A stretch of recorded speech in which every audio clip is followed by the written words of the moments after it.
সাংবাদিক ও সাহিত্যিক হিসেবে কৃতিত্বের অধিকারী। গল্প, উপন্যাস, কবিতা, রম্যরচনা ইত্যাদি ক্ষেত্রে তাঁর সফল বিচরণ সহজেই পাঠকের দৃষ্টি আকর্ষণ করে। আনিসুল হকের জন্ম নীলফামারীতে।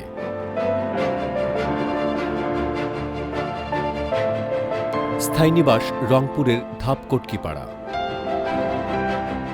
বাংলাদেশ প্রকৌশল বিশ্ববিদ্যালয় থেকে বিএসসি ইঞ্জিনিয়ারিং ডিগ্রি অর্জন করেন। আকাশে মেঘ, আকাশে কেন মেঘ, নদীতে জল, নদীতে কেন জল, উঠোনে রোদ, উঠোনে কেন রোদ, শিশির কেন পাতায় টলমল, হৃদয়ে ঝড়, হৃদয়ে কেন ঝড়, বাতাস কেন এতটা থমথমে, জগৎ ঘুমে আমার ঘুম কই, কেন বা নিশি একলা জেগে রই, এতটা রোদ আমার রৌদ্র কই, এতটা সাড়া আমার জন্য কই। কবিতা, গল্প, উপন্যাস এবং নাটকে তার সমান দক্ষতা। তার লেখা উপন্যাসগুলো হল অন্ধকারে ১০০ বছর, খেয়া, ফাঁদ, বৃষ্টিবন্ধু, মা, সে যদি তোমার জন্য, পড়শি যদি আমায় ছুত ইত্যাদি উল্লেখযোগ্য।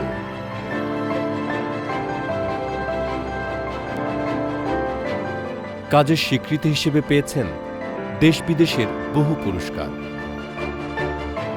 আজ আমাদের শিল্পবাড়ির অতিথি কবি ও কথাসাহিত্যিক আনিসুল হক।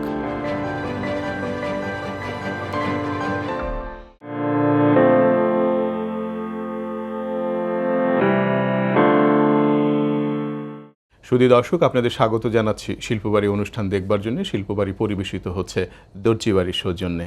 আজকে শিল্পবাড়িতে আছেন, শিল্পবাড়ির এই স্টুডিওকে আলো ঝলমল করে আনিসুল হক। আনিসুল হক কথাশিল্পী, অনন্য কথাশিল্পী বাংলা কথা সাহিত্যের। এবং আমাদের সঙ্গে আরেকজন আছেন শাহজাহান আহমেদ বিকাশ। বিকাশ তার হাতের রঙে তুলিতে ক্যানভাসে উদ্ভাসিত করে তুলবেন আনিসুল হককে যখন আমরা কথা বলবো তখন। আনিস ভাই, আপনাকে স্বাগত জানাই। আপনাকে অনেক ধন্যবাদ। কেমন আছেন আপনি? আমি খুবই ভালো আছি, একটু উত্তেজিত আছি যে আমি মনি হায়দার আমার খুবই প্রিয় মানুষ, সাহিত্যিক, আমরা একসঙ্গে পথ চলি এবং তিনি একটা অনবদ্য পত্রিকা সম্পাদনা করেন, সেটার জন্য আমার মাঝে মাঝে আমার কাছে লেখা চান। তার সামনে আছি আর বিশেষ করে শাহজাহান আহমেদ বিকাশ, তিনি আমার খুবই প্রিয় একজন মানুষ, প্রিয় শিল্পী।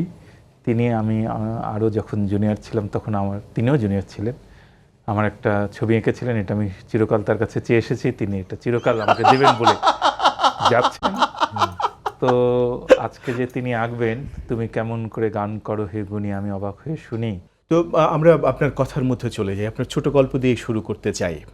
আজকের আলোচনার দরজাটা খুলতে চাই। আজকালকার ভালোবাসার গল্প, নায়ক উত্তম পুরুষ এসে আবৃত্তি করে কবিতা এবং তার একটা সংগঠন আছে, সেখানে মেয়েরা আসে, একটু নানা রকমের কথাবার্তা হয়, সে তাদেরকে নিয়ে নায়ক এক ধরনের অনুভবের ভিতর জাজ মার্কেটে আসে টিএসসি থেকে। তারপর সেই যে মেয়েটির যার সঙ্গে তার একটা সম্পর্ক গড়ে উঠবার কথা বা উঠছে বা অথবা বলবে, সেই মেয়েটিকে নিয়ে যখন একা যাচ্ছে তখন কয়েকজন ছিনতাইকারী তার সামনে পড়ে, বা তারা এক ধরনের সেই মেয়েটিকে যখন এক ধরনের শারীরিক নিপীড়নও করে, তখন সে নায়কটি নির্বাক, আসলে কিছু করার থাকে না। এই যে গল্প, এই গল্প দিয়ে কী বোঝাতে চেয়েছেন? এইটা আসলে একটা সত্য ঘটনা অবলম্বনে কিন্তু, এবং এই যে দুর্বৃত্ত, তিনি রাজনৈতিক দুর্বৃত্ত হতে পারেন, ছিনতাইকারী হতে পারেন, যার হাতে অস্ত্র আছে, এবং সাধারণত যারা আইনের ফাঁক ফোকরগুলো অথবা এক ধরনের প্রশ্রয় পেয়ে বেপরোয়া হয়ে ওঠে, তাদের সামনে আপনি কতটা অসহায়। তো এইটা আমরা জানি যে নারীরা অসহায় সারা পৃথিবীতেই, কিন্তু পুরুষরাও যে অসহায় সেইটা এই গল্পের মধ্যে আমি ফুটিয়ে তুলেছি। এবং এই গল্পটি লিখবার পরে ধ্রুব আমাকে বলেছিল যে ভাই, আপনার এই গল্পটা আমার খুব ভালো লেগেছে। তা আমি কিন্তু চারপাশ থেকে যা ঘটে সেখান থেকে এই গল্প নিই, এটা আমার একটা স্টাইলই বলতে পারেন। তো এই গল্পটাও আমাদের একজন বন্ধু, সে তার বান্ধবীকে নিয়ে শাহবাগ এলাকাতে গিয়েছিল, সেখানে কতিপয় প্রভাবশালী দুর্বৃত্তের কাছে তারা যে অপমানিত হয়েছিল সেই কথা শুনে আমি এই গল্পটা লিখি। এই দুর্বৃত্তায়ন থেকে আমাদের বোধহয় মুক্তিও নেই।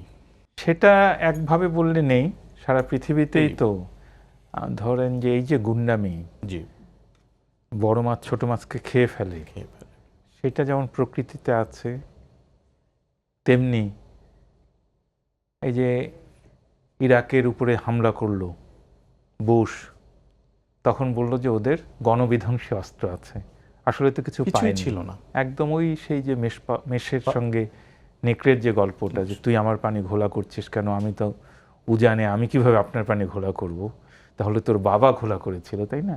সেটা দিয়েই তো পৃথিবী চলছে। কিন্তু হতাশ হওয়ার দরকার নেই। আমরা একটা লিখি এই আশায় যে এগুলির বিরুদ্ধে মানুষ জেগে উঠবে, কর্তৃপক্ষ ব্যবস্থা নেবেন এবং একদিন এই জাতীয় অন্যায়ের অবসান ঘটবে। আসলে কি হয়, এটা আমরা যারা লিখছি, লেখালেখি করছি, আপনি যে লিখছেন, যাদের জন্য লিখছেন বা যারা পড়বে, যারা নীতি নির্ধারক, তারা কি কখনো পড়ে? এইখানে মনে দুটো ব্যাপার ঘটে। একটা হচ্ছে যে আমাদের লেখা পড়ে বহুবার ব্যবস্থা নেওয়া হয়েছে, এগুলি আমরা দেখেছি। আমি একটা গৌরবই দাবি করব, এটা আমি জোর করে দাবি করব, আমাকে একটু দুর্বিনীত মনে হতে পারে, তবুও বলি। হ্যাঁ, নিশ্চয়ই।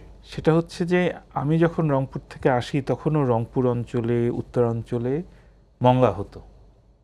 আপনার কার্তিক মাসে খাবার পাওয়া যেত না। আমি নিজে আমাদের গ্রামের বাড়িতে দেখেছি, আমার বড় মা মানে জ্যাঠাইমা বলছেন যে নিজে ভাত খেতে পারছে না, কারণ আমার পাশের ঘরের লোকেরা ভাত খেতে পারছে না। সেই অবস্থা থেকে আমরা যখন ঢাকায় এলাম, আমি লিখলাম, অন্য রংপুরের সাংবাদিকেরা লিখলেন, লেখকরা লিখলেন, মোনাজাতুদ্দিন দিনের পর দিন লিখেছেন, উপন্যাস আমি লিখলাম, নালপিরান নাটক লিখলাম, কলাম লিখলাম, তারপর নাটক, সিনেমায় নানানভাবে আমরা এটা যখন করলাম এবং প্রথম আলো থেকে আমরা গোল টেবিল করলাম। আজকে কিন্তু মঙ্গাটা নেই। আপনার আরেকটি গল্প, ধীরেন্দ্রনাথ দত্ত হামাগুড়ি দিচ্ছে। ধীরেন্দ্রনাথ দত্ত আমাদের ইতিহাসের এক অসাধারণ বলিষ্ঠ এবং সাহসী চরিত্র। এই যে ধীরেন্দ্রনাথ দত্তকে নিয়ে লেখা দরকার, তাকে গল্পের ভেতর দিয়ে আমাদের প্রজন্মের পর প্রজন্ম ছড়িয়ে দেওয়া দরকার, এটা আপনি কেন অনুভব করলেন? ধীরেন্দ্রনাথ দত্ত সম্পর্কে আমি জানি বিশেষভাবে একটু আগে থেকে, কারণ আমি যেভাবে বড় হয়েছিলাম, প্রকৌশল বিশ্ববিদ্যালয়ে পড়ি, পাশে কবি মিনার মনসুর ছিলেন, তার কাছে আমি খুব যেতাম। তিনি ধীরেন্দ্রনাথ দত্তর উপরে একটি স্মারক গ্রন্থ করেছিলেন। তখন আমার কাছে উনি লেখা চেয়েছিলেন, আমি ভোরের কাগজে একটা ধীরেন্দ্রনাথ দত্তের উপরে ফিচার লিখেছিলাম, সেটা ছাপা হয়েছিল। কাজে আগে থেকেই তার সম্পর্কে আমার জানা আছে। আর যখন আমি যারা ভোরে এনেছিল এবং উষার দুয়ারে লিখছি, তখন তো আবার আমি এই ইতিহাসটা আরেকবার দেখলাম যে প্রথম পাকিস্তানের সেই পরিষদে, পার্লামেন্টে প্রথম প্রতিবাদ জানালেন ধীরেন্দ্রনাথ দত্ত। তিনি বললেন একদম 48 সালে। তারপর এবং সেখানে মোহাম্মদ আলী জিন্নাহ সভাপতিত্ব করছিলেন। সেখান থেকে কিন্তু ভাষা আন্দোলনটার সূত্রপাত ঘটলো এই আনুষ্ঠানিকভাবে। সেই কারণে তিনি তো, আপনি যেটা বলছেন যে একটা অসাধারণ চরিত্র, কিন্তু তিনি যেভাবে শহীদ হলেন সেটা একটা মর্মান্তিক। শেষ পর্যন্ত ওই কুমিল্লার ক্যান্টনমেন্টে তাকে নিয়ে যাওয়া হয়েছে, সেখানে তাকে এমন অত্যাচার করা হতো যে তিনি হাঁটতে পারতেন না, তিনি হামাগুড়ি দিয়ে চলতেন। প্রকৃতির ডাকে সাড়া দিতে গেলেও তিনি হামাগুড়ি দিয়ে ঘর থেকে বের হতেন। এই বর্ণনা পরে ওখানে প্রত্যক্ষদর্শী যারা ছিল, বিশেষ করে যারা কাজে যেত এবং ধরেন জমাদার, এরা এসে পরে এগুলি বলেছে যে উনি এইভাবে শেষ পর্যন্ত তো মারাই গেলেন, শহীদ হলেন। তা আমাদের ভাষা আন্দোলনের সূত্রপাত যিনি করেছেন, যিনি 1971 সালের শহীদ, তাকে তো আমাকে বারবার করে মনে করতে হবে। এবং আমাদের একটা কর্তব্য হচ্ছে নতুন প্রজন্মের কাছে এই তথ্যগুলি সপ্রাণভাবে দেয়া। ইতিহাস তো একটু ড্রাই, শুষ্ক। আমরা যখন গল্প লিখি তখন একটু মানুষ প্রাণের সঙ্গে যায়। এবং এরা তো আমাদের হিরোজ, আমাদের নায়কদের তো পৌঁছে দিতে হবে আমাদের প্রজন্মের কাছে, সন্তানদের কাছে। মুক্তিযুদ্ধ আমাদের অনিবার্য এক ফসল, যে মুক্তিযুদ্ধের মধ্যে আমরা দাঁড়িয়ে আছি, স্বাধীন বাংলাদেশ, এবং একজন লেখক গল্পকার হিসেবে অনিবার্যভাবে আমরা বারবার তার কাছে ফিরে যাব। এবং সেই মুক্তিযুদ্ধের অনিবার্য যে কতগুলো পরিণতি আছে, যুদ্ধ শিশু যারা হয়েছিল, পাকিস্তানি আরবির কর্তৃক নিপীড়িত হয়ে দেশের অসংখ্য নারী যে যুদ্ধ শিশুর জন্ম দিয়েছিলেন, সেই যুদ্ধ শিশুর গল্প আছে আপনার। মায়া নামে একটা উপন্যাস আছে। উপন্যাস আছে আপনার। এই যুদ্ধ শিশুকে কিভাবে অনুভব করেন তাদের এটা আইডেন্টিটি? আমি আপনাকে যে একটু আগে বলছিলাম যে আমি সাধারণত সত্য ঘটনা অবলম্বনে আশেপাশের কোনো ঘটনা নিয়ে লিখি। এই ঘটনাটাও ঘটেছিল আমাদের তারিক মাসুদ চলচ্চিত্রকার, যিনি পরে আমাদের মাঝে আর নেই। তার কাছে এরকম একটা বিদেশি বাচ্চা এলো যে বড় হয়েছে মুক্তিযুদ্ধে, ধরেন 30 বছর পরে এসছে, তার বয়স তখন 30। সে তার মাকে খুঁজছে এবং সত্যি সত্যি যখন তার মাকে পাওয়া গেল তখন তারেক মাসুদরা বলেছিলেন যে আপনাকেই আমরা ঢাকায় নিয়ে আসি, কারণ আপনার কাছে যদি এই বাচ্চাটা যায়, আপনি তো গ্রামে একটা সংসার করছেন, আপনার একটা স্বামী আছে, ওখানে তো অসুবিধা হবে, দুর্নাম হবে। ওই ভদ্রমহিলা বলেছেন না, কোনো অসুবিধা হবে না। এবং তার স্বামীটা তিনিও সব কিছু জানেন, তিনি বলেছেন না, এটা একটা গৌরবের বিষয়, আপনি নিয়ে আসেন। পরে যখন ওই বিদেশি বালকটি গেল, মানে এখন সে বিদেশে থাকে, দেখা গেল যে পুরো গ্রাম তাকে সম্মান জানিয়েছে। আমি এই কথা শুনে খুবই গৌরব অনুভব করেছি। অবশ্যই এটা গৌরবের যে ব্যাপার। আমাদের সাধারণ গ্রামবাসীও কিন্তু মুক্তিযুদ্ধের গৌরবটা বোঝে এবং একজন বীরাঙ্গনার মর্যাদা, তার যদি একটা সন্তান হয়ে থাকে, সেই সন্তান যে আমাদের মধ্যে শ্রেষ্ঠ সন্তান, এটা তারা বোঝে। সেই জায়গা থেকে আপনি আরেকটা গল্প লিখেছেন, বা আজ বাবা আসবেন। আজ বাবা আসবেন, এটা হচ্ছে বীরাঙ্গনাদেরকে নিয়ে লেখা। এই গল্পটার আইডিয়াটা আমি নিয়েছি নীলিমা ইব্রাহিমের লেখা আমি বীরাঙ্গনা বলছি বই থেকে। এই বইয়ে একটা এরকম কাহিনী আছে। আমরা জানি যে ওটা নীলিমা ইব্রাহিম পরে বীরাঙ্গনারা তো 1972 সালে একটা কিন্তু নারী পুনর্বাসন কেন্দ্র ছিল, সেইখানে অনেকে ছিলেন এবং ঢাকার বাইরে যারা, তারা ওই নারী পুনর্বাসন কেন্দ্রের সঙ্গে যুক্ত থেকে নিজেদেরকে সমাজে পুনর্বাসিত করার চেষ্টা করছিলেন। তিনি অনেকের ইন্টারভিউ নিয়ে রেখেছিলেন। পরবর্তীকালে 20-30 বছর পরে ওই মহিলাদের সঙ্গে তার আবার দেখা হয়েছিল, তিনি তাদের গল্পগুলো আবার বললেন। তো এইখানে দেখা গেল যে 1971 সালে পাকিস্তানি সেনাবাহিনী ধরে নিয়ে গেছে একজন মেয়েকে, তাকে বাংকারে পাওয়া গেছে 16 ডিসেম্বরে। তাকে নিয়ে এসে যখন পুনর্বাসন কেন্দ্রে রাখা হলো, তার বাড়িতে খবর দেওয়া হলো, তার বাবা এলেন, এসে যাওয়ার সময় মেয়েটাকে আর নিয়ে গেলেন না। এটা কিন্তু উল্টোটা। তিনি বলছেন আমার আরও মেয়ে আছে, তাদের তো বিয়ে হবে না, তুমি এখানেই থাকো। সেইখানেই আমাদের এই যে সমাজ ব্যবস্থা, পুরুষশাসিত সমাজ, এবং একজন বাবাও কিন্তু এই পুরুষবাদের বাইরে যেতে পারেন, পিতৃতন্ত্রের বাইরে যেতে পারেন না। আলতাফ মাহমুদ আমাদের এক অসাধারণ চরিত্র, আমাদের কিংবদন্তি। আমার ভাইয়ের রক্তের রাঙানো 21শে ফেব্রুয়ারি এর তিনি দ্বিতীয় সুরকার। প্রথম সুরকার ছিলেন বরিশালের আব্দুল লতিফ, শিমুল ইউসুফ এবং তার শালিব আবার আলতাফ মাহমুদ। এই দুজনের স্বপ্নের ভেতরে আপনি একটি উপন্যাস তৈরি করেছেন, নামই দিয়েছেন স্বপ্ন। আলতাফ মাহমুদের কথা আমরা বললাম যে তিনি আমার ভাইয়ের রক্তের রাঙানো 21শে ফেব্রুয়ারি গানটির সুরকার। এই গানটির আব্দুল লতিফও সুর করেছিলেন। যে গানটা আমরা এখন শুনি, যে সুরটা, সেটা আব্দুল লতিফের, সেটা আলতাফ মাহমুদের। আলতাফ মাহমুদ লিখেছেন আব্দুল গাফফার চৌধুরী। আব্দুল গাফফার চৌধুরী এইরকম একটা ব্যক্তিত্ব, এবং তিনি 60-এর দশকে, 50-এর দশকে এই যতগুলো সাংস্কৃতিক আন্দোলন হয়েছে সবগুলোর সঙ্গে যুক্ত ছিলেন। 1971 সালে স্বাধীন বাংলা বেতার কেন্দ্রের জন্য তিনি গানে সুর করে করে পাঠিয়ে দিতেন। মুক্তিযোদ্ধারা, সাদাত চৌধুরীরা এগুলি নিয়ে যেত। এবং মজা একটু একটু বলি, ওইখানে যে মুক্তিযোদ্ধাদের নাম বলেছিলেন, নাম লিখেছিলেন আপনি, এর মধ্যে বাকের, হাবিবুল আলম, গাজী দস্তগীর, গোলাম দস্তগীর, কাজী কামাল এদের আছে। মজার ব্যাপার আজকে হচ্ছে গাজী টেলিভিশনটার মালিক হচ্ছে গাজী গোলাম দস্তগীর। ও, আমাদের সেই বীর মুক্তিযোদ্ধা গাজী টেলিভিশন। হ্যাঁ, এটা আমি খুব মজা পেলাম পড়বার সময়, যে আজকে একটু মা বইয়েও তো এই কাহিনী কাজী দস্তগীরের কথা বারবার আছে। হ্যাঁ, যেমন 71-এর দিনগুলি জাহানারা ইমামের বইটা তো আছে, থাকবেই, অনিবার্য হবে, তারা তো আমাদের হিরোজ, নায়ক। তো আমি ভাবলাম যে আমি দ্রুতগতিতেই লিখতে হবে, আমি জানি হয়তো 10 দিন সময় পাবো, কিন্তু আমি তখন আলতাফ মাহমুদের জীবনীগুলি আনলাম। আর আমার সাথে যেহেতু নাসিরউদ্দিন ইউসুফ এবং শিমুল ইউসুফের ভালো সম্পর্ক, তাদের কাছ থেকে আমি কাহিনীগুলো আগেই শুনে রেখেছিলাম মায়ের সময়। আরেকটু কথা বলে এইটা লিখলাম যে আপনার তার জীবনীটা আমরা জানতে পারবো, বাহান্নর ভাষা আন্দোলন সম্পর্কে জানতে পারবো, মুক্তিযুদ্ধ সম্পর্কে একটু জানতে পারবো।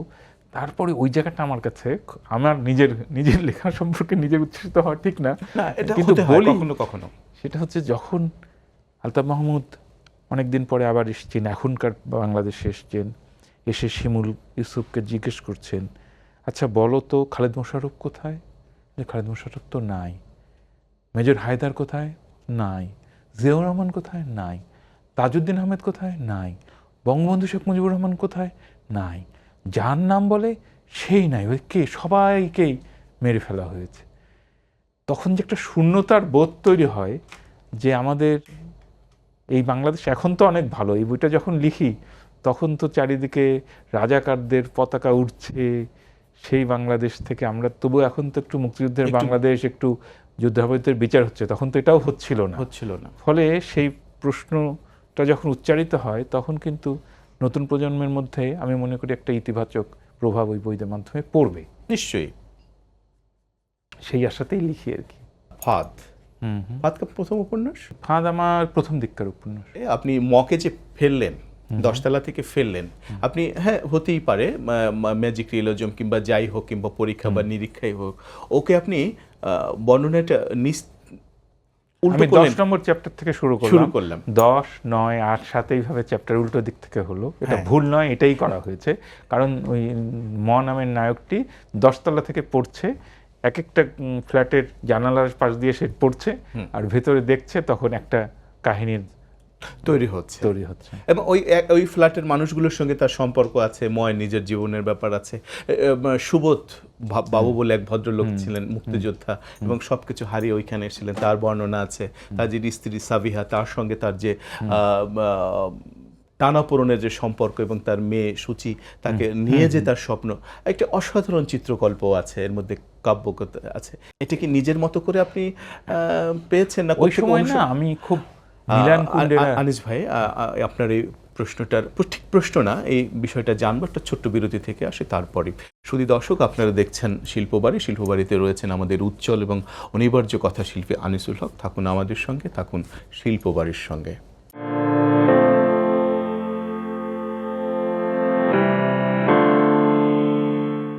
শুধু দর্শক, আমাদের সঙ্গে থাকবার জন্য আপনাদের কৃতজ্ঞতা জানাই। কথা বলছি আনিসুল হকের সঙ্গে। আনিস ভাই, মিলান কুন্ডেরা।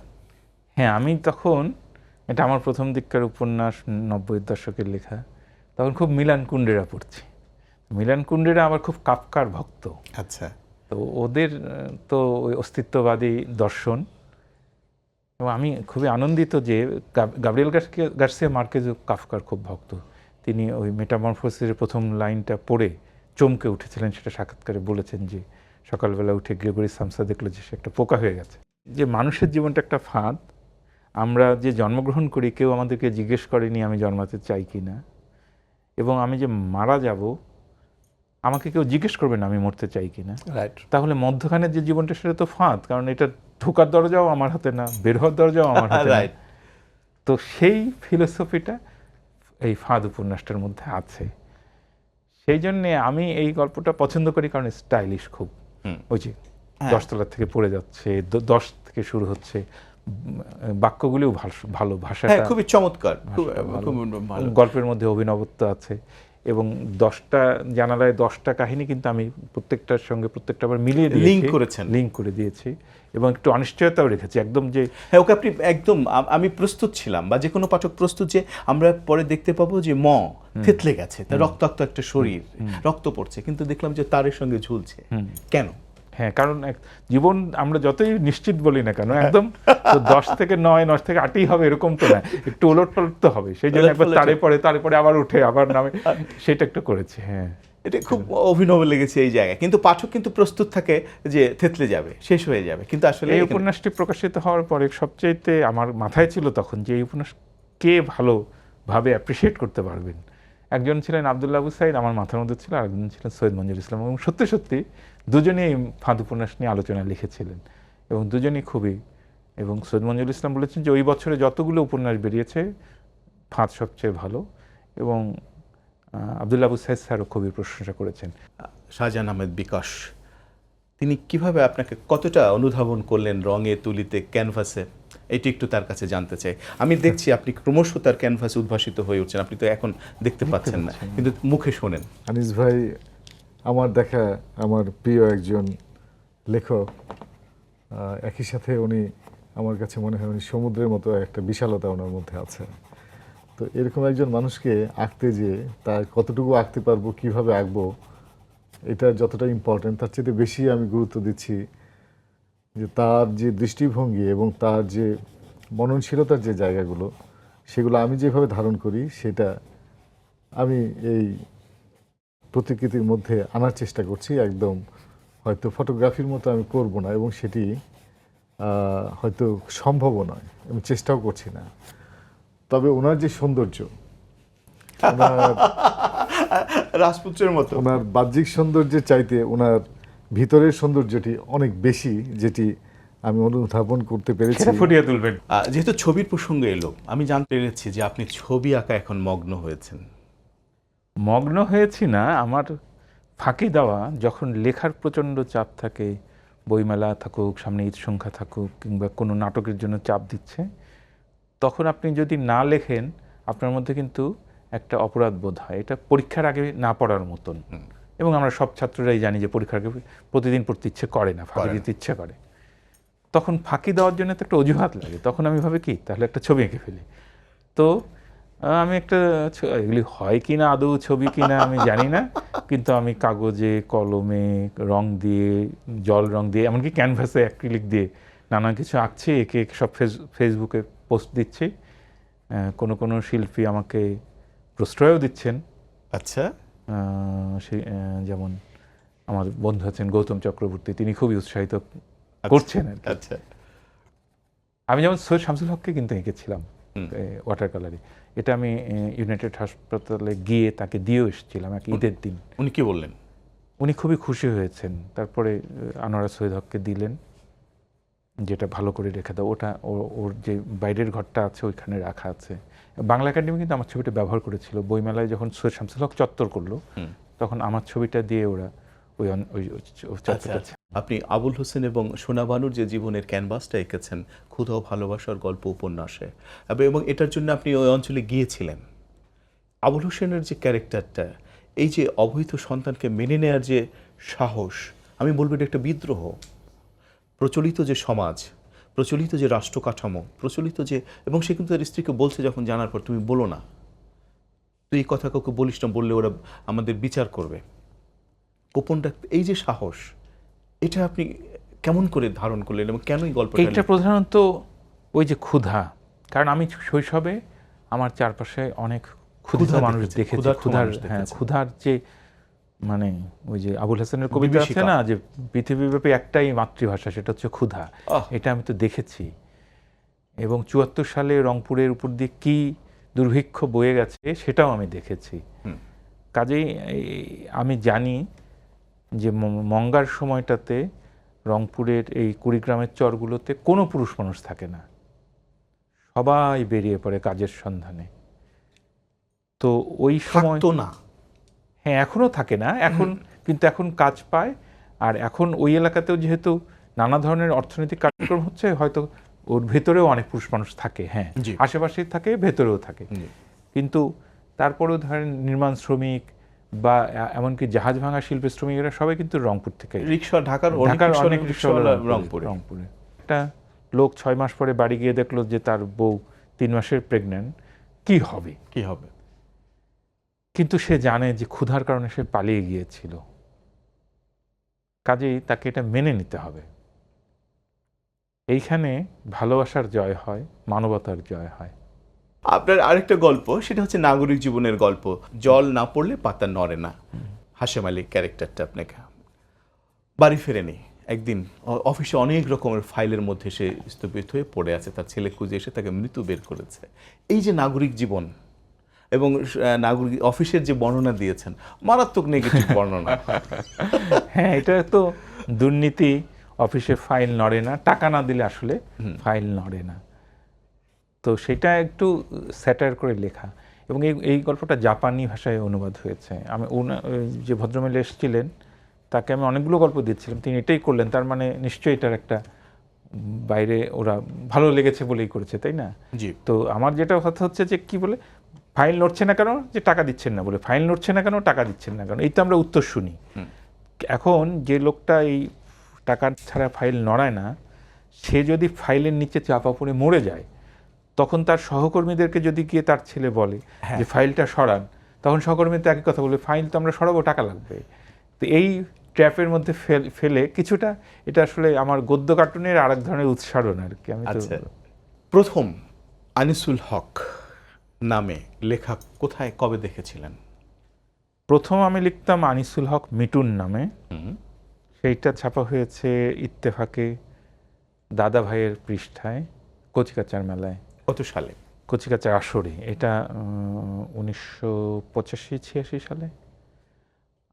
আমি তখন একটা ছড়া নিয়ে গেলাম, রাত্রি আসে শহর জুড়ে, রাত্রি আসে নিয়নে, চাঁদের চিঠি ভুল ঘরে দেয় পিয়নে। দাদাভাই এই কবিতাটা পেয়ে বসা ছিলেন, দাঁড়িয়ে গেলেন এবং বললেন, তুমি এই কবিতাটি একটু আগে যদি আনতে আমার সুবিধা হতো। বললাম, কেন দাদাভাই? বললো, একটু আগে একটা ছেলে আমার ইন্টারভিউ নিল, সে জিজ্ঞেস করেছিল ছড়া আর ছোটদের কবিতার মধ্যে পার্থক্য কী। তোমারটা হচ্ছে কবিতা, ছোটদের কবিতা। ছোটদের কবিতা। এটা আমি তাকে উদাহরণ হিসেবে বলতে পারতাম। তো আমি যেহেতু রংপুরেও কচিকাচার মেলা করতাম, আমি অন্বেষা কচিকাচার মেলার আহ্বায়ক ছিলাম, সেই হিসেবে যোগাযোগ ছিল। আর আমি দেয়াল পত্রিকা করতাম, নিজে আঁকতাম, নিজে লিখতাম। সেটা ঢাকায় এসে শিশু একাডেমিতে পুরস্কার পেত। কবি আসাদ চৌধুরী, হাশেম খানেরা বিচারক থাকতেন। আমি কিন্তু 3বার ফার্স্ট হয়েছিলাম দেয়াল পত্রিকা। দৈনিক দেশে হেলাল হাফিজ ছিলেন সাহিত্য সম্পাদক, তার কাছে যেতাম। এরকম আনিসুল হক মিটুন নামটা, আনিস মিটুন নামটা এসব বললাম। উনি আমাকে বললেন যে, দেখো তোমার এত সুন্দর একটা নাম আছে আনিসুল হক, তুমি সব বাদ দাও তো, শুধু আনিসুল হক নাম নিয়ে লেখো। আমি বললাম, না, আনিসুল হক নামে অনেকে আছে ঢাকা শহরে, আমি হারিয়ে যাব। বললেন, কেউ কারো জায়গা নিতে পারে না, তুমি তোমার জায়গায় থাকবে, ওরা ওদের জায়গায় থাকবেন, তুমি লেখো। তো আমি হেলাল হাফিজের কাছে খুবই কৃতজ্ঞ যে আমার নামটাকে তিনি নির্ভর করেছেন। আমার এখন নিজের নাম খুবই ভালো লাগে, নার্সিসাস। নার্সিসাস। তখন তো কবিতা লিখতেন, কখন আমি কবিতা লিখতাম। কিরকম মুগ্ধ ছিলেন কবিতার প্রতি? তখন আমি কি তো গদ্য লিখবেন এটা কি ভেবেছিলেন? না, আমি গদ্য লিখতে চাইনি, আমি কবি হতে চেয়েছিলাম। আমি ঢাকা শহরে এসেছি ইঞ্জিনিয়ারিং পড়তে বটে, কিন্তু এটা উপলক্ষ মাত্র, লক্ষ্য ছিল কবি হওয়া। কবি আনিসুল হক? হ্যাঁ, আমি এখানে এলে ঢাকা না, শহরে, কবি আনিসুল হক মিটুন। হ্যাঁ, আমার কবিতাগুলি ছাপা হবে, ঢাকা শহরে আমি সাহিত্য সম্পাদকদের কাছে যেতে পারবো, এই আশায় এসেছি। তখন আমাদের বুয়েটের কাছে কিন্তু থাকতেন নির্মলেন্দু গুণ, উনি আসলে ক্যাম্পাসেই থাকতেন পলাশীতে, আর আজিমপুরে থাকতেন হুমায়ুন আজাদ এবং মহাদেব সাহা। আমি মহাদেব সাহার বাসায় প্রায় যেতাম, নির্মলেন্দু গুণের বাসাতেও প্রায় যেতাম। মহাদেব না আমাকে বললেন, তুমি কোনোদিন গদ্য লিখো না, তুমি যদি একবার গদ্য লেখো ওরা বলবে যে ও তো গদ্য লেখক, তোমাকে আর কোনোদিন কবি বলবে না। এই কথা কিন্তু সত্য। আচ্ছা। এই যে আপনি আমাকে বলছেন যে কথা সাহিত্যিক, আমার কিন্তু কবিতার অনেকগুলোই বই আছে, এখন আমি নিয়মিত কবিতা লিখি, এবারও ঈদ সংখ্যায় আমার অনেকগুলো কবিতা আছে এবং আমার প্রথম 2টো বই কবিতার বই, কিন্তু এ সত্ত্বেও লোকে কিন্তু আমাকে কবি বলে না। এর কারণ আমি গদ্য লিখি। আমি মহাদেব দা কেন আমাকে এই উপদেশ দিয়েছিলেন এখন আমি বুঝি। তো আমার প্রথম আনিসুল হক নামের কবিতাটা মনে হয় দৈনিক দেশেই ছাপা হয়েছিল, হেলাল হাফিজের। মা উপন্যাস, আজাদের মা, মুক্তিযুদ্ধে নিহত শহীদ আজাদের মাকে কিভাবে আবিষ্কার করলেন এবং কেন মনে হলো যে এই ক্যারেক্টারটা, এই মাকে, আজাদের মা, শহীদ আজাদের মা, 71-এর মুক্তিযুদ্ধে শহীদ আজাদের মা সাফিয়া খাতুন, যিনি সন্তান ভাত খেতে চেয়েছিলেন, সে ভাত নিতে গিয়ে দেখলেন যে সন্তান আর নেই, মারা গেছে। তিনি যতদিন বেঁচে ছিলেন আর ভাত খাননি। তিনি দেখেছিলেন তার সন্তান মেঝেতে শুয়ে থাকে, তিনি আর কখনো কোনো বিছানায় শোননি, শীতে গ্রীষ্মে বর্ষায় সেই মেঝেতে শুয়েছিলেন। এই মাকে আনিসুল হক আপনি কেন লিখলেন, কোন দায়বোধ থেকে লিখলেন? গল্পটা অনেকবার বলেছি, আরেকবার বলি। এটা আপনাকে অনেকবারই বলতে হবে। তো আপনার ছোট্ট একটা বিরতি নিয়ে আসি, তারপরে আমরা আপনার এই ঘটনাটা শুনবো। শুধু দর্শক, আপনারা দেখছেন শিল্পবাড়ি, পরিবেশিত হচ্ছে দর্জিবাড়ির সৌজন্যে। আর বলে রাখি, আমার যে পোশাক এটা দিয়েছে দর্জিবাড়ি। আমাদের সঙ্গে আছেন আজকে আনিসুল হক, কথা সাহিত্যিক আনিসুল হক। যদিও তিনি কবি, এই অভিধাটা গোপনে গোপনে খুব লালন করেন, কিন্তু আমরা তার কথা সাহিত্য নিয়ে বেশি কথা বলবো আজ। থাকুন আমাদের সঙ্গে।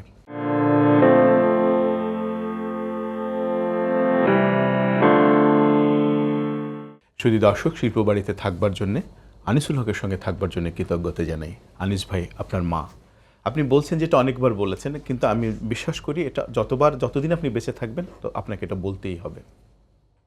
আচ্ছা, এটা হচ্ছে যে আমাকে নাসিরউদ্দিন ইউসুফ বাচ্চু ভাই ফোন করে বললেন, তুমি একটা নাটক লিখতে পারবে? আমাদের সঙ্গে না একজন মুক্তিযোদ্ধা ছিল আজাদ ভাই।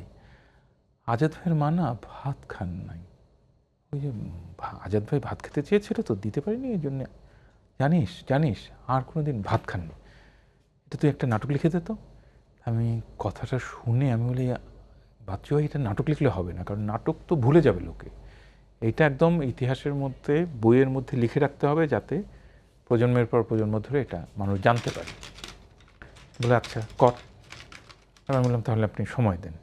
তো প্রথম আমি বাচ্চু ভাইয়ের বাসায়, শিমুল ভাবি ছিলেন, বাচ্চু ভাই ছিলেন, হাবিবুল আলম বীর প্রতীক তিনি ছিলেন। আমরা ভেবেছিলাম যে সন্ধ্যার সময় গল্প করব, রাত্রে খেয়ে দিয়ে ফিরে আসবো। সারা রাত গল্প করেছি, আজান হয়েছে, তারপরে ভোরবেলা আমি বাসায় ফিরেছি। কিন্তু বাচ্চু ভাই কিন্তু আজাদের পরিবার সম্পর্কে জানেন না। বলে ওই মুক্তিযুদ্ধের অংশটা জানেন, হাবিবুল আলম বীর প্রতীকও যোদ্ধা হিসেবে জানেন, কিন্তু পরিবারের ভিতরে কি হয়েছিল এটা জানেন না। তখন আমি পত্রিকায় বিজ্ঞাপন দিলাম, প্রথম আলোতেই, যে এরকম একটা ছেলে ছিল, আজাদ নাম, শহীদ হয়েছিল, কেউ কি খবর রাখেন, জানেন, কেউ পরিচিত আছেন? তো প্রথমে যিনি ফোন করলেন তিনি শহীদ আজাদের দ্বিতীয় মা। আমি তার সঙ্গে দেখা করলাম, অনেকগুলো ইনফরমেশন পেলাম। এরপরে আরেকজন ফোন করলেন, গাজী ভাই, তিনি আমাকে শহীদ আজাদের খালাতো ভাই, চাচাতো ভাই, একই লোক, জায়েদের সঙ্গে পরিচয় করিয়ে দিলেন। জায়েদের সঙ্গে যখন আমার কথা হলো, তখন আমি অনেক কিছু পেয়ে গেলাম। আজাদের চিঠি পেলাম, দলিল দস্তাবেজ পেলাম, ফটো পেলাম, পুরো গল্পটা কি হতো না হতো এবং ৭১ সালে কী হয়েছিল পুরোটা আমি জানতে পারলাম। তো আমি এরপরে আজাদের যে বন্ধু ছিল, স্কুলের বন্ধু, এদের প্রত্যেকের কাছে গেছি। হাবিবুল আলম বীর প্রতীক যেমন, কাজী কামাল যেমন, তেমনি এই যে আশরাফুল হক ভাই, ক্রিকেটের, হ্যাঁ, তার প্রসঙ্গ আছে। যাদের কথা পেয়েছি তাদের কাছে আমি চলে গেছি। তারপরে এই ঘটনাটা কি, যে ঢাকা শহরে কার্টুনে আপনি মগবাজার থেকে বাংলা মোটরে আসতে হাতের বাম পাশে, সেইখানে এখন গার্ডেন সিটি নামে একটা ফ্ল্যাট হয়েছে, ওই জায়গাটা ছিল আজাদদের বাড়ি।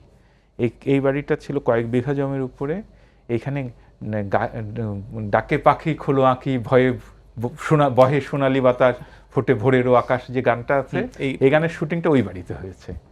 ওই বাড়িতে হরিণ ছিল, সরোবর ছিল, মশলার বাগান ছিল। এরকম বড়লোক। আজাদ বড়লোকের একমাত্র সন্তান। আজাদের বাবা আরেকটা বিয়ে করবেন।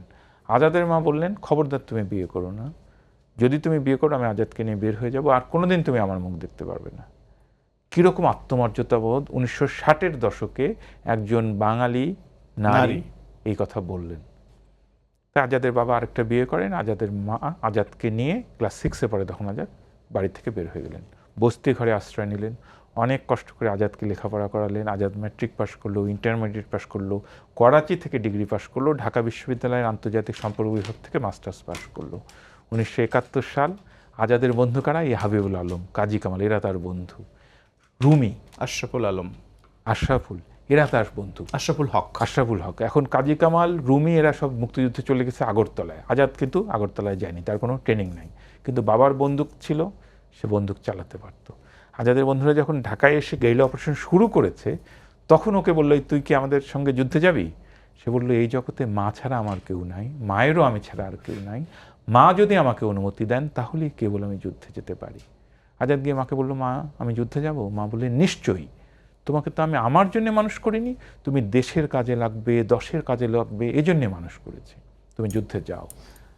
আজাদ মুক্তিযোদ্ধাদেরকে তার বাড়িতে নিয়ে এলো, তাদের বাড়িতে অস্ত্র লুকিয়ে রাখা হলো। সে দুটো অপারেশনে অংশগ্রহণ করে মানে এটা তো একটু হিরোইজমের মতোই ছিল। ওইটা যে ওরা যে যুদ্ধ করছে, কিন্তু খালেদ মোশাররফ বলতেন যে তোমাদের যুদ্ধ হচ্ছে কাউবয় মার্কা, ফিল্মের স্টাইল, এটা সত্যিকারের যুদ্ধ হচ্ছে না, তোমরা যখন যেখানে থাকবে অবশ্যই সেন্ট্রি রাখবে, পাহারা রাখবে। ওরা ওই কথাটা শোনে নাই। দুটো অপারেশনে অংশগ্রহণ করেছে, সবাই মুক্তিযোদ্ধারা আজাদদের বাড়িতে আছে। একদিন রাত্রেবেলা 1971 সালে 30শে আগস্ট ওদের বাড়িতে পাকিস্তানি সেনাবাহিনী হামলা চালালো। ওখানে একটু যুদ্ধের মতো হলো। কাজী কামাল অস্ত্র কেড়ে নিয়ে গুলি করে পালিয়ে গেলেন, তার পরনের লুঙ্গি খুলে গেল, তিনি পালাতে পারলেন। বাকি সবাই ধরা পড়লো। জুয়েল ধরা পড়লো, ওইখানে বাসার নামে একজন ছেলে ছিল, সে ধরা পড়লো, আজাদ ধরা পড়লো। এদেরকে রমনা থানায় রাখা হলো। আজাদের মা গিয়ে আজাদের সঙ্গে দেখা করলেন। আজাদ বললেন, মা খুব মার দিচ্ছে, কি করব?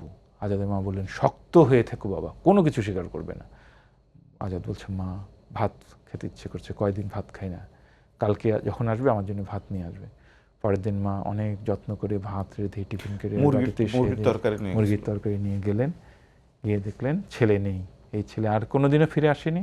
এই মা 1985 সাল পর্যন্ত বেঁচে ছিলেন, 14টা বছর। আর কোনোদিন তিনি ভাত খাননি এবং আর কোনোদিন তিনি বিছানায় শোননি। সবসময় তিনি মাটিতে শুতেন, কারণ তিনি জানেন যে তার ছেলে আর কোনোদিন বিছানা পায় নাই এবং তিনি ভাত নিয়ে গেছেন, ভাত খেতে পায়নি। 85 সালে যখন আজাদের মা মারা গেলেন, সেদিন মারা যাবেন আর কি, সেদিন জায়েদকে ডেকে বললেন যে আমি মারা যাচ্ছি, শোনো তোমরা আমার কবরের গায়ে লিখে রাখবে শহীদ আজাদের মা, আর কিছু লিখবে না, স্বামীর নাম কিন্তু লিখবে না। জুরাইনে সেই কবরটা আছে, আমি গিয়েছিলাম, শহীদ আজাদের মা সাফিয়া বেগম, এটা লেখা আছে। আসলে এই সমস্ত মায়েদের জন্যই তো আমার দেশটা স্বাধীন। আজকে আপনি আমি এখানে বসে কথা বলছি। 1971 সালে একটা অভূতপূর্ব সময়, যেখানে শহীদ আজাদের মতো বাংলাদেশের সব মা হয়ে গেছিল। আপনার প্রেম জীবনে কিভাবে এসেছিল? প্রেম পাই নাই বলে লেখক হয়েছে। প্রেম পান নাই? আপনি তো আমাকে বলেছেন আপনি অসংখ্য নারীর প্রেমে পড়েছেন। আমি সারাক্ষণ প্রেমে পড়ি, কিন্তু সারাক্ষণ প্রেমে আমি পড়েন? প্রকাশ করতে পারি না। যখনই প্রকাশ করতে পারি না, তখনই একটা ছবি আঁকি, একটা কবিতা লিখি, একটা নাটক লিখি। ফলে প্রেম না পাওয়ার শোধটা আমি নিয়েছি লিখে। মেরিনাপার সঙ্গে আপনার পরিচয় কিভাবে হয়েছিল, কোথায় হয়েছিল? মেরিনার সঙ্গে আমার পরিচয় হলো ভোরের কাগজে, আজকের কাগজে শুরুটা আমাদের। সেখান থেকে আমরা ভোরের কাগজে এলাম। উনি আমার সহকর্মী ছিলেন, উনি ঢাকা বিশ্ববিদ্যালয়ের ইংরেজি বিভাগের ছাত্রী ছিলেন। তো আমি তাকে বললাম, দেখো তোমারও আর প্রেম করার সময় নাই, আমারও প্রেম করার সময় নাই, চলো বিয়ে করে ফেলে। তো ও বললো যে আমার দুই বোনের বিয়ে হয়েছে ডাক্তারের সঙ্গে, তুমি যদি মিনিমাম ইঞ্জিনিয়ার না হও, তোমার সঙ্গে আমার বাসা থেকে বিয়ে দেবে না। তখন আমি বিসিএস টিসিএস দিয়ে বাংলাদেশ সরকারের গণপ্রজাতন্ত্রী বাংলাদেশ সরকারের রেলওয়ে বিভাগে জয়েন করলাম। 1 মাসের বেতন এবং একটা ঈদের বোনাস পেয়েছিলাম, সেটা নিয়ে চলে এলাম। ইতিমধ্যে আমাদের বিয়ে হয়ে গেছে, আমরা সুখে শান্তিতে ঘর করতে লাগলাম। আমি সরকারি চাকরি ছেড়ে দিয়ে আবার সাংবাদিকতায় ফিরে এলাম। এক লাইনে বললেন? হ্যাঁ, এটা এক লাইনের গল্প। এক লাইনের গল্প আবার বললে মাসের পর মাস ধরে একই গল্প করা যায়, কারণ বিশেষ অনেক দিন ধরে হয়। হ্যাঁ, ঠিক আছে। তো মেরিনা নিয়েও অনেক কবিতা লিখেছি, বিয়ের আগে না পরে? আগেও লিখেছি, পরেও লিখেছি, নিশ্চয়ই লিখেছি। কিন্তু মেরিনাকে আমি বলে রেখেছি যে কোন কবিতা কাকে নিয়ে লেখা, এটা অনুসন্ধান করতে যেও না। অযথা হৃদয় করে বেদনা জাগানোর দরকার কি? খালি দেখো যে লোকটা তোমার ঘরে আছে কিনা। আমার সুবিধা হচ্ছে, আমি যেহেতু নাটকের শুটিংয়ে যাই না, বাইরে যাই না, আমি কিন্তু খুবই গৃহপালিত জীব। আমি সন্ধ্যার মধ্যে বাসায় ফিরে যাই। এই ছোটবেলায় আম্মার ট্রেনিং ছিল, ওইটা এখন হয়েছে। আমি বাসায় ফিরে যাই এবং মেরিনা দেখে যে আমি ঘরে আছি, তো কোনো বিপদ সৃষ্টি করি না। ফলে আমরা শান্তিপূর্ণ জীবনযাপন করছি। আর এখন তো কি বলে, প্রায় 25 বছরের বিবাহিত জীবন আর টিকে গেছে। কিন্তু এই যে বলছেন যে আপনি প্রায় প্রেমে পড়ছেন, এখনো পড়ছেন, এটি কিভাবে রিকভার করেন, কিভাবে? এখন বরং একটু প্রেমে পড়াটা কমেছে।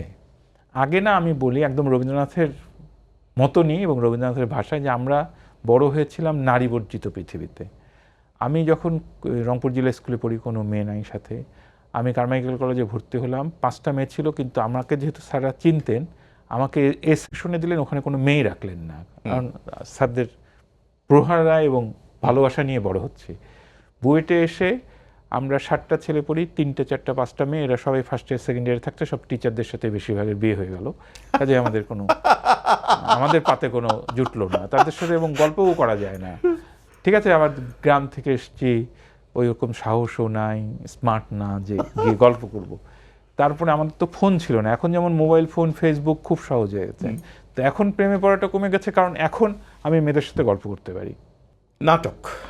অনেক নাটক আপনি লিখেছেন, কিন্তু আমার মনে হয় যে নাটকের ইতিহাস আপনাকে মনে রাখবে লাল পিরানের জন্য। এই যে লাল পিরান, সবুজের লাল পিরান, তার বাবা নিয়ে এসেছিল কিন্তু সবুজ, এটা তো based on a true story, সত্য ঘটনা অবলম্বনে। এই যে সবুজ নামটা, নালবি বেগম, শোভা নামটা, এগুলি কিন্তু সংবাদপত্র থেকে নেওয়া। এই ঘটনাটা মতিঝিলে ঘটেছিল।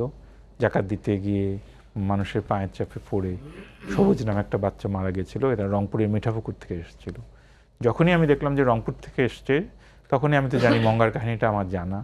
তখন আমি প্রথমে একটা গদ্য কার্টুন লিখলাম, কলাম, যে দিনে বেরিয়েছিল। পরে সেটা থেকে আমি নাটক লিখলাম নালপিরান। সাইদুল আনাম উনি আমাকে বললেন যে আমি একটা স্বল্পদৈর্ঘ্য চলচ্চিত্র বানাবো। আমি কিন্তু একদম স্বল্পদৈর্ঘ্য চলচ্চিত্র হবে ভেবে ডিটেইলড শর্ট ডিভিশন করে দিয়েছিলাম। ধরেন যে সুপারির পাতা পড়লো, ও দুই ভাই চলে গেল, মুকুর আর সবুজ, ওরা একজন টানছে একজন বসছে, কিভাবে বসবে কিভাবে টানবে ওগুলো ছবি এঁকে দিয়েছে। কারণ সাইদুল আলম যদি গ্রামের আমাদের রংপুরে আমরা কীভাবে বড় হয়েছে এটা যদি না জানেন, কিংবা অসুস্থ মানুষের কপালের মধ্যে যে টিপ টিপ টিপ করে পানি পড়ে, একটা কলসি বেঁধে দেওয়া হয়, কলসির নিচে একটা ছোট্ট ফুটো করে ওখানে একটা যাদের জ্বর হয় তাদেরকে এটা সলতের দেয়। মধ্যে তারপর টিপ টিপ করে পানি পড়তে থাকে, সেইটা এগুলি সব ডিটেল করে দিয়েছিলাম। তো সাইদুল আলম টুটুল একটা অসাধারণ পরিচালক। তিনি রংপুরে গিয়ে সব স্থানীয় শিল্পীদেরকে নিয়ে এটা শুটিং করেছেন, রংপুরে শুটিং হয়েছে, সব স্থানীয় শিল্পী, শুধু ঢাকায় আতাউর রহমান একটা চরিত্র করেছেন, আর বাকি সব রংপুরের। সেইটা তো এখনও দেখানো হয় এবং যতবার দেখানো হয় ততবারই লোকে দেখে, প্রশংসা করে, আমরা কাঁদে। কিন্তু ওই ঘটনাটা এখনও ঘটে, এখনও জাকাত নিতে গিয়ে মানুষ মারা যায়। এটাই আমার দুঃখটা। জাকাত নিতে গিয়ে মানে আমরা মঙ্গাটা দূর করতে পেরেছি, কিন্তু জাকাত দেওয়াটা একটু আওয়াজ দিয়ে সরবে মাইক্রোফোন করে এক জায়গায় ভিড় করে না দেওয়ার অনুরোধ জানাই। বরং আমি বলবো যে আসুন আমরা একটা পরিবারকে পুনর্বাসিত করি। রাইট, এটা হলে খুব ভালো হয়। মানে একটা শাড়ি দিয়ে কি হবে, বরং একটা পরিবারকে গরু কিনে দিলে, রিক্সা কিনে দিলে, দোকান করে দিলে আমার মনে হয়। মঞ্চ নাটক তো লেখেননি? আমি মঞ্চনাটক লিখিনি, যদি আমার গল্প থেকে মঞ্চনাটক হয়েছে হতো। যেহেতু প্রসঙ্গ নাটকটা এলো, নাটকের মানুষ মোস্তফা সরোয়ার ফারুকী আপনার বিশিষ্ট বন্ধু এবং হয়তো পরিচিত জন, ঘনিষ্ঠ জন, সেই ফারুকী আপনার সম্পর্কে কি বলছে আমরা একটু দেখে আসি এবং জেনে আসি। আনিসুল হকের প্রথম আমি যেই উপন্যাসটা পড়ি সেটার নাম হচ্ছে ফাঁদ। সেটা পড়ে আমি আসলে তাকে প্রথম চিনি। আমার রাডারে উনি আটকা পড়েন বা আমি তার রাডারে আটকা পড়ি। আমরা যখন একসঙ্গে কাজ করি বা যখন করেছি, তখন আমরা যে সব বিষয়ে প্রথম থেকে একমত হতাম তা না। হয়তো আমি একটা আইডিয়া বললাম, উনি লিখলেন, আমি আবার আর্গুমেন্ট করলাম, উনি আবার ওনার যুক্তি দিলেন। এই নানান যুক্তিতর্ক করতে করতে কখন যে আমরা গিয়ে একমত হয়ে যেতাম স্মুথলি, এটা আমি টেরও পেতাম না। এটার পিছনে প্রধান কারণ বোধহয় আমাদের দুজনের প্রতি শ্রদ্ধা ছিল অনেক, এবং আমরা জানতাম যে আমরা যে বিষয়ে আলোচনা করছি, তর্ক বিতর্ক করছি, যুক্তি থেকে করছি, কোনো ব্যক্তিগত ইগোর জায়গা ওখানে ছিল না। আমি মনে করি যে আমাদের দুজনেরই বেড়ে ওঠার একটা শ্রেষ্ঠ সময় আমরা একসাথে কাটিয়েছি। এতটা সময় বোধহয় আনিস ভাই তার বউয়ের সঙ্গে কাটায়নি, আই মিন ইন্টেলেকচুয়ালি। আর দ্বিতীয় হচ্ছে যে আনিস ভাইকে শেষে একটা কথা বলতে চাই, যে গদ্য লিখতে হবে ঠিক আছে, রুটি রুজি বা আরও নানাবিধ কারণে, বা কখনো এক্সপ্রেশনের প্রয়োজন হয়তো বা, কিন্তু কবিতাটা আপনার লেখা উচিত। কারণ আপনার কবিতা আমি খুব পছন্দ করি, এবং আপনি জানেন বোধহয় আপনার একটা কবিতা আছে যে একদিন আমি শহর ছেড়ে চলে যাব, কোথায় যাব, রংপুরে মায়ের কাছে। এই কবিতাটা আমি যখনই পড়ি আমার ভীষণ কান্না পায়। মা মারা যাওয়ার আগে একরকম অর্থ ছিল এটা আমার কাছে, এখন এটার অর্থ আরেক রকম। ফলে আমি মনে করি যে বারোয়ারি কাজ করতে হবে, পাশাপাশি কবিতাটাও লিখতে হবে। বলুন, মন্তব্য করুন। যেহেতু আপনার বোধহয় সঠিক জায়গায় ঘাটা দিয়েছে আপনি কবি। সরোয়ার ফারুকী একটা খুবই মূল্যবান কথা বললেন, যে শ্রদ্ধাবোধ। উনি তো আমার একটু জুনিয়রই, কিন্তু আমি প্রথম থেকেই তাকে খুব শ্রদ্ধা করি।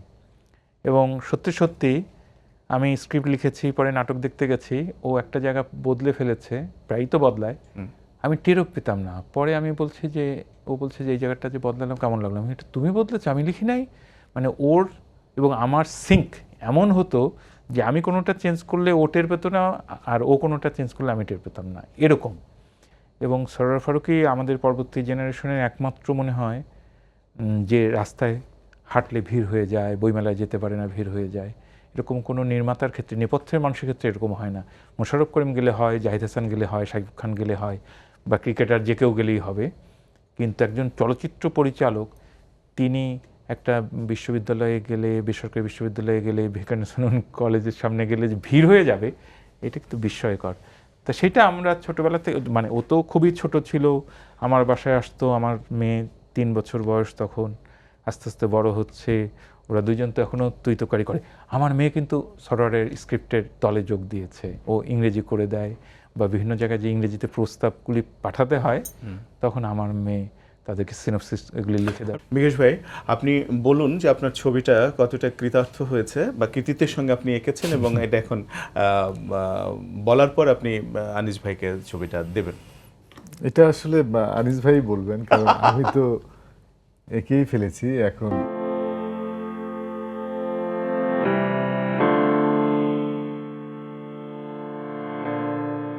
আমার এই রূপটা, এই যে চশমা পরেছি, ওজন কমিয়েছি, এইটার কোনো ছবি নেই বা ফটোগ্রাফও তেমন নেই, আপনি প্রথম আঁকলেন, এটা অপূর্ব হয়েছে। অপূর্ব, চমৎকার, অনেক ধন্যবাদ। চমৎকার।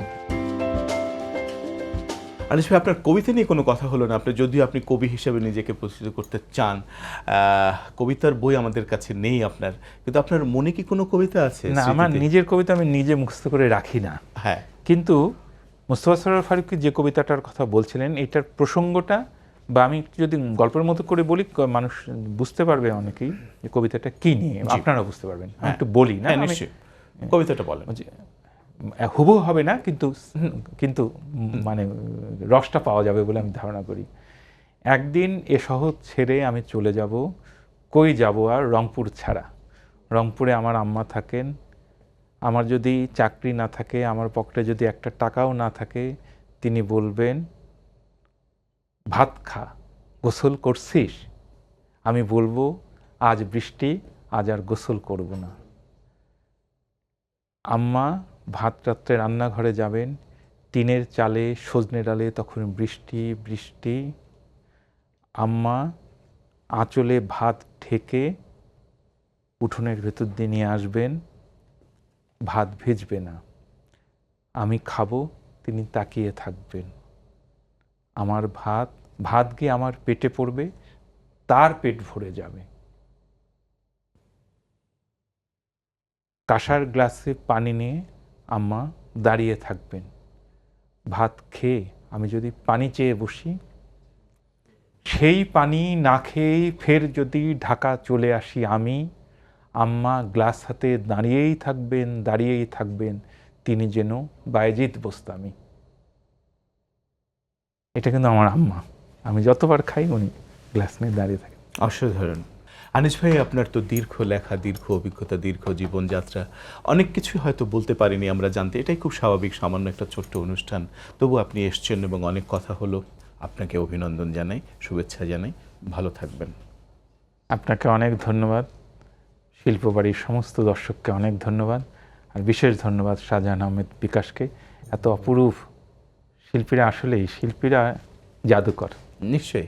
বিকাশ ভাই, আপনাকেও অনেক কৃতজ্ঞতা জানাই, ধন্যবাদ জানাই চমৎকার ছবি আঁকবার জন্য আনিস ভাইয়ের, শুধু দর্শক আমাদের সঙ্গে থাকবার জন্যে, এবং আনিস ভাই সহ বিকাশ ভাইয়ের ছবি সব কিছু মিলে আমরা এদের শিল্পবাড়িতে থাকবার জন্য, দেখবার জন্য, উপভোগ করবার জন্য কৃতজ্ঞতা জানাই। আপনারা শিল্পবাড়ির সঙ্গে থাকুন, শিল্পর সঙ্গে থাকুন, বাংলাদেশের সঙ্গে থাকুন, বাংলাদেশের অস্তিত্ব এবং মুক্তিযুদ্ধ এবং এর আলোয় বেড়ে ওঠা ভবিষ্যৎ বাংলাদেশের স্বপ্নের সঙ্গে থাকুন।